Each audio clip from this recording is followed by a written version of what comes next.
ఇష్టమా? ఇష్టం లేదు కదా, ఎప్పుడు ఏదో ఒకటి అంటూనే ఉంటుంది కదా. సరే, ఈయన ఎవరు చెప్పండి? వాళ్ళ నాన్న కదా. అయితే ఒకరోజు ఏమైంది? లూయిజా ఎక్కడ పోయింది? ఎక్కడికి వెళ్ళింది? ఎక్కడ పోయింది? తలకేం పెట్టుకుంది? కిరీటం.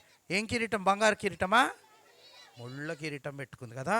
ఇక ఎత్తుక్కుంటూ వెళ్ళినాడు వాళ్ళ నాన్న ఎత్తుక్కుంటూ వెళ్ళి, ఈమె ఏం చేస్తుంది? అక్కడ ఏమున్నది తలలో? ముళ్ళ కిరీటం, ముళ్ళతో అవన్నీ. తర్వాత ఇక్కడ ఏం చేస్తుంది? మిన్ని అంటే ఏం చేస్తుంది? తిడుతూ ఉంది కదా.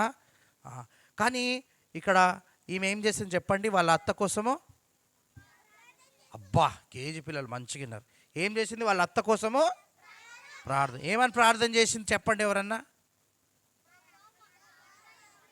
మా అత్త నన్ను ఎప్పుడు తిడుతూనే ఉంటుంది, మమ్మల్ని మంచిగా చూసుకునేది. ఈమె పాప బాగా చెప్తుంది, నన్ను ప్రేమించేలాగా సహాయం చేయండి అని ప్రార్థన చేసింది కదా. ప్రార్థన చేస్తే మరి దేవుడు ఆ ప్రార్థనకు జవాబు ఇచ్చినాడా? ఇచ్చినాడు కదా. చూడండి ఏం జరిగింది. వాళ్ళ పశువుల పాకలో ఏమొచ్చింది? మంట వచ్చింది కదా. మంట వస్తే మరి లూయిజా పోతే పోని, ఈమె పోతే నాకెందుకు అనుకుందా? పోతే ఒక పీడ వదిలిపోద్ది అనుకుందా? లేదు. ఏం చేసింది? ఆమె కాపాడింది కదా. మంచి సాక్ష్యం, మంచి బిడ్డలు ఉన్నవాళ్ళు మంచి సాక్ష్యం కలిగి ఉంటారు. వెళ్ళి కాపాడింది. కాపాడిన తర్వాత తప్పు తెలుసుకుందా వాళ్ళ అత్త? తెలుసుకుంది కదా. హాస్పిటల్లో తప్పు తెలుసుకొని ఎవరు నమ్ముకుంది? యేసు ప్రభుని నమ్ముకుంది కదా. కాబట్టి మనం కూడా మంచి సాక్ష్యం కలిగి ఉందాం. సరే, అందరు మోకరించి కళ్ళు మూసుకోండి. మోకరించి సొంత ప్రార్థన చేసుకోవాలి. అందరు కళ్ళు మూసుకొని, ప్రభువా నేను మంచి సాక్ష్యం కలుగుండులాగున సహాయం చేయండి అని ప్రార్థన చేసుకోవాలి. అందరూ కేజీ పిల్లలు కూడా లూయిజా లాగా ఉండటానికి సహాయం చేయండి అని ప్రార్థన చేసుకో. కళ్ళు మూసుకోండి. కళ్ళు మూసుకో. ప్రభువా నాకు సైకిల్ కావాలా, ఫస్ట్ ర్యాంక్ కావాలా, ఆ ప్రార్థన కాదు. ప్రభువా నేను మంచి సాక్ష్యం కలిగి ఉండాలని ప్రార్థన చేసుకోండి. కళ్ళు మూసుకోండి.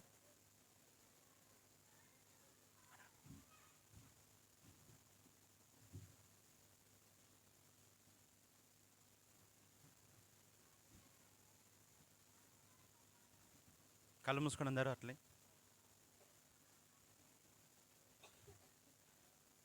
అందరు మౌనంగా మీ హృదయాల్లో ప్రార్థన చేసుకోవాలా. లూయిజా ద్వారా తన అత్త మారింది, మన ద్వారా ఇతరులు ప్రభావితం కావాలా. ఆ చిన్న బిడ్డ ప్రార్థన చేసింది, దేవుడు తన యొక్క అత్తలో ఆ మార్పు తీసుకొని వచ్చాడు. కాబట్టి లూయిసా జీవితం వల్లే మన జీవితం ఉండాలని ప్రభు కోరుతున్నాడు. ఈ సాయంత్రం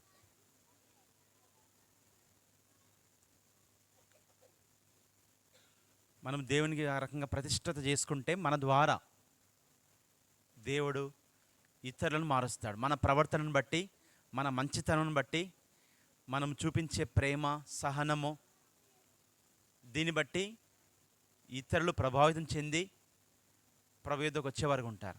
కాబట్టి తీర్మానం చేసుకోండి, చిన్నలు పెద్దలు. ఒకవేళ నీ జీవితం ఎవరిని ప్రభావితం చేస్తలేదేమో,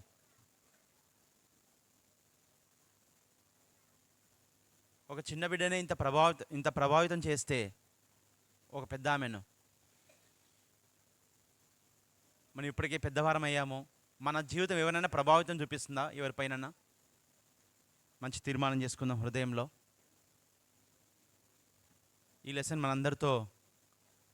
మనందరినీ సవాల్ చేస్తుంది.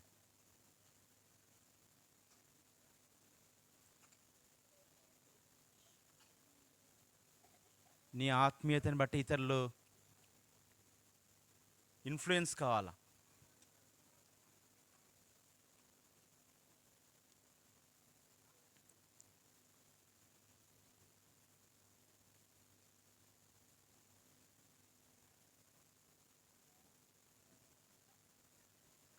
మోదసనం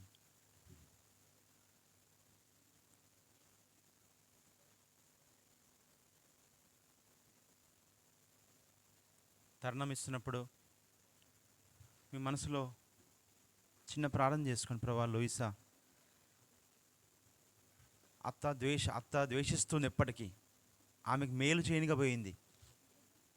ఆ మంటల్లో తను కాలిపోయినా, తనకు నష్టం జరిగినా సరే, మా అత్త ఇబ్బందిలో ఉంది, కాలిపోతుంది, సాహసించిపోయి ధైర్యం చేసి లాగింది. దేవుని బిడ్డ యొక్క లక్షణం అది.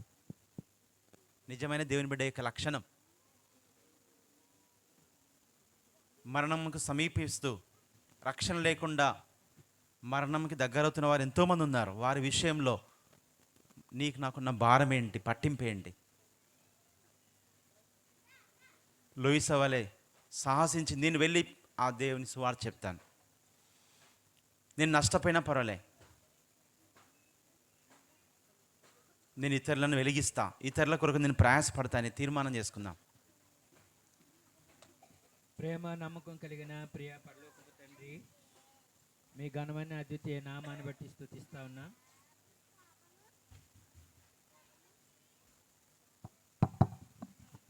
నీ కుమారుడును రక్షకుడైన యేసుక్రీస్తు ప్రభువారి యొక్క అమూల్యమైన శాశ్వతమైన జీవము కలిగిన నామాన్ని బట్టి కృతజ్ఞత చెల్లిస్తా ఉన్నాం.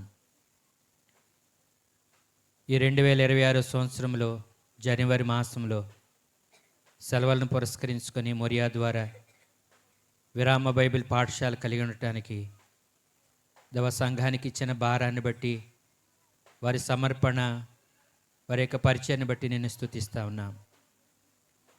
దవ చిన్న బిడలే బాల్య దినాల్లోనే సృష్టికర్తను రక్షకుడుగా ఎరుగుట కొరకు ఇలాంటి వారిది దేవుని రాజ్యమని మీరు వారిని ప్రేమించి ఎత్తుకొని కౌగిలించుకొని వారిని ఆశీర్వదిస్తూ వచ్చారు.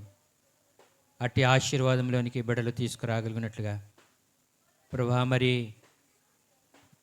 చిన్ననాడు మోషేతో తన తల్లి ఏమైతే పలుకుతూ వచ్చిందో, పెద్దవాడైనప్పుడు ఆ దేవుని ప్రజల కొరకు తను తాను ప్రతిష్ఠించుకొని ఆ ప్రజలతో శ్రమ అనుభవించుట మేలని దవా మరి ఎలాగైతే తీర్మానాలు కలిగి ఉంటూ వచ్చాడో, ఈ ప్రయాస దవా వ్యర్థం కాదని మేము ఎరుగుతూ విశ్వాసంతో దవా మరి మీకు కృతజ్ఞత చెల్లిస్తూ ఉన్నాం.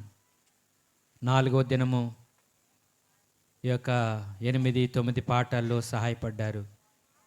లేత హృదయాలు, పసి హృదయాలు విన్న మాటలు ప్రభా, శత్రు ఎత్తుపోకుండా సహాయపడుము. త్రోవ ప్రక్కన పడినట్లుగా, ముండ్ల పదుల్లో పడినట్టుగా కాకుండా మంచి నేలను పడినట్లుగా ప్రభా మరి నూరంతల ఫలము పొందగట్టుకు సహాయపడము. వారు నేర్చుకుంటున్నటువంటి పాటలు, కథలు, దవా మరి క్లోజింగ్ లెసన్స్, వీటన్నిటిలో కూడా దవా వారిలో ఒక్క మాట అయినా దవా మరి పనిచేయగలటకు కృప చూపండి. నిష్ప్రయోజముగా మరలకాని వద్దకు నీకు అనుకూలమైన దాన్ని నెరవేర్చునని మీరు సెలవిస్తూ వచ్చిన వాగ్దానం స్థిరపరచమని ప్రార్థిస్తూ ఉన్నాం. దేవా మరి ఈ యొక్క 4 దినాలు మంచి వాతావరణం అనుగ్రహించారు. దేవా మరి నిలబడిన పాత్రలు మీరు అభిషేకించుకుని వాడుకున్నారు. కావలసిన ప్రతి అవసరత తీర్చారు. దేవా మరి ఈ యొక్క పరిచయలో ప్రత్యక్షంగాను పరోక్షంగా కనపడగా ఆయా విభాగాల్లో పనిచేసిన ప్రతి ఒక్కరిని దీవించము. దీని కొరకు ప్రార్థన చేసినటువంటి వారిని కూడా మీరు ఆశీర్వదించమని ప్రార్థిస్తూ ఉన్నాం. దేవా మరి సమయాల్లో ఇంతవరకు కృప చూపినందుల కొరకై వందనము చెల్లిస్తూ, బిడలు నేర్చుకున్నవి వారు మరిచివారు కాక, విడిచిపెట్టేవారు కాక, దాని ప్రకారము ప్రవర్తించేట్లుగా సిద్ధపరచుమని, చిన్న బిడలే కాదు వారిని ఆధారం చేసుకుని పెద్దవారైన మాకును ప్రోత్సాహకరమైనటువంటి దేవా మీ యొక్క మాటలు అనుగ్రహిస్తున్నందుల కొరకై నేర్చుకోవడానికి, దేవా మరి వాటిని అనుసరించడానికి మాకును కావాల్సిన కృప దయచేయమని కోరుచు, ఈ పరిచర్యపై నీ ముద్రను దేవా ఉంచుమని యేసుక్రీస్తు వారి సామర్థ్యత కలిగిన నామమున కృతజ్ఞత చెల్లించి అడిగినవన్నీ పొందుకున్నామని వేడుచున్నాము తండ్రి.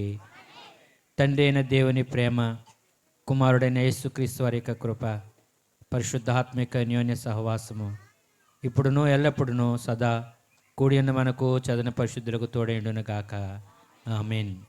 ప్రకటన వింత కూర్చోండి. అలాగే